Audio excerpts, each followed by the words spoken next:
গাছ থেকে একদম তরতাজা টাটকা বেগুন ছিঁড়ে তারপরে ইলিশ মাছ ছিল ঘরে, সেটা দিয়ে রান্না করলাম। এটা খেতে এত মজা হয়েছে, না দেখলে তো মিসই করবেন। আরো সাথে কি কি রান্না বান্না করি পুরো ব্লগটা সবাই শেষ পর্যন্ত দেখবেন। আসসালামু আলাইকুম। সকাল সকালে হচ্ছে ছাদে চলে আসছি। কেন আসছি সেটা তো বুঝেই গেছেন, গাছ থেকে বেগুন ছিঁড়ে নিব। এই গাছগুলাতে কিন্তু আমার দুইবার ফল দিল। কিছুদিন আগেই হচ্ছে রমজান মাসে এই গাছ থেকে বেশ অনেকগুলা বেগুন খাওয়া হয়েছে, এখন আবার নতুন করে এই বেগুনগুলা ধরছে, আবার সাথে কিছু কিছু ফুলও আসছে। পুরো রমজান মাস জুড়ে আমার একদিনের জন্য হচ্ছে বেগুনি করার জন্য বেগুনি কিনতে হয় না। আমার গাছ থেকে যা বেগুন আসছে ওগুলা দিয়ে আমি তরকারিও খাইছি, আবার হচ্ছে বেগুনিও খাইছি। তাই আজকে ভাবলাম ফ্রিজে যেহেতু ইলিশ মাছ আছে, টাটকা টাটকা বেগুন ছিঁড়ে তারপরে হচ্ছে এগুলা ইলিশ মাছ দিয়ে রান্না করব। ইলিশ মাছ দিয়ে বেগুন আলু দিয়ে খেতে কিন্তু পাতলা ঝোল অনেক ভালো লাগে। তো এদিকে হচ্ছে যে বেগুন তো ছিঁড়ে নিয়ে আসলাম, আর ডাল ভিজা নিয়েছি, এটা হচ্ছে বুড়া করব। গরম গরম ভাতের সাথে বুড়া খেতে অনেক ভালো লাগে। আর এখানে হচ্ছে রাইসার পাপা লিচু নিয়ে আসছে। লিচু কিন্তু আমাদের অনেক বেশি পছন্দের, বিশেষ করে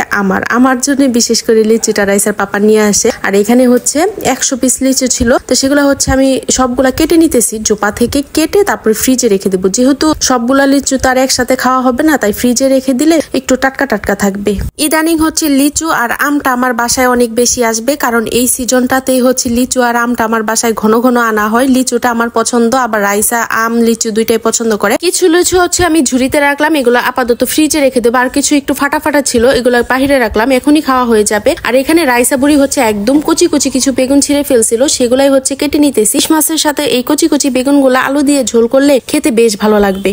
আলু হচ্ছে এমনই একটা সবজি যা নাকি সবকিছুর সাথে মানায়, আর যে কোনো কিছুর সাথে দিলে খেতে অনেক বেশি ভালো লাগে। তার জন্য হচ্ছে আমার ঘরে সবসময় আলুটা আমি রাখি, যে কোনো তরকারির মাঝে একটা করে হলেও আমি আলু দিই। রাইসার পাপা আবার আলু খেতে পছন্দ করে। এখানে হচ্ছে খেসারির ডাল আর মসুরির ডাল ভিজাই নিছিলাম। ডালগুলা হচ্ছে আমি পাটায় বেটে নিতেছি, চাইলে ব্লান্ডারেও কিন্তু ব্লান্ড করে নিতে পারতাম, কিন্তু ব্লান্ডারে ব্লান্ড করে নেওয়ার পরে হচ্ছে ওই বোড়াটা খেতে ভালো লাগে না, একদম পেস্ট হয়ে যায়। যার জন্য কষ্ট করে হলে একটু পাটায় বেটে নিলাম। আর পেঁয়াজ আর মরিচটাকে আদা বাটা করে নিতেছি, এটা হচ্ছে আদা বাটা করে ডালের মাঝে দিয়ে দিব। এভাবে বোড়াটাই আমার কাছে বেশি ভালো লাগে। কার কাছে কিভাবে ভালো লাগে অবশ্যই জানাবেন। আর এখানে ওই যে বললাম তো ফ্রিজে বেগুন ছিল, সেই বেগুন পোড়া দিয়ে দিলাম। পোড়া বেগুনের ভর্তা আমার কাছে অনেক বেশি ভালো লাগে। তো রান্না করতে আসার পর দেখি মরিচ হলুদ সব শেষ হয়ে গেছে, তো এগুলা হচ্ছে আমি একটু ভরে নিতেছি। আমি কিন্তু প্যাকেটের মশলা খাই, শুরু থেকেই হচ্ছে প্যাকেটের মশলা খেয়ে অভ্যস্ত হয়ে গেছি, যার জন্য নিজের হাতে ভাঙানো মশলাগুলা এখন আর ভালো লাগে না। যদিও বা ওগুলা অনেক ঝামেলা করতে হয়, সেটাও করতে ইচ্ছা করে না, বিশেষ করে এর জন্যই হচ্ছে এই মশলাগুলো কিনে খাই। আর এখানে হচ্ছে ইলিশ মাছটা একদম হালকা করে ভেজে নিতেছি তরকারি রান্না করার জন্য।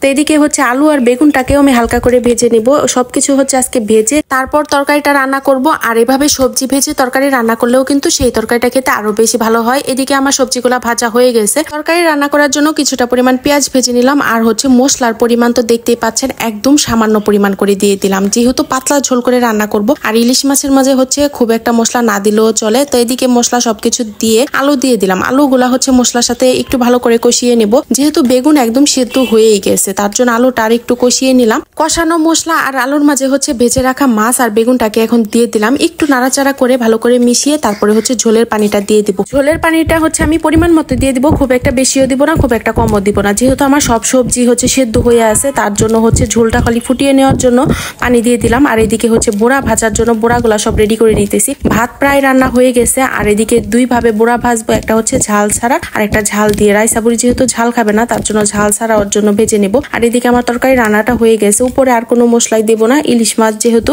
জিরার গুঁড়া ধনিয়া পাতা এগুলা কিছুই দেবো না। আর এদিকে ওই যে বেগুনটা আগেই পুরাই রাখছিলাম, সেটা ভর্তা করা হয় নাই। এখন হচ্ছে বেগুনের ভর্তাটা করার জন্য মরিচ ভেজে নিতেছি। ভর্তা করার জন্য মরিচটাকেও কিন্তু একটু ধৈর্য নিয়ে ভাজতে হয়, অল্প আছে, তাড়াহুড়া করলে হয় না। তো এদিকে হচ্ছে মরিচটা আমি ভালো করে ভেজে নিছি।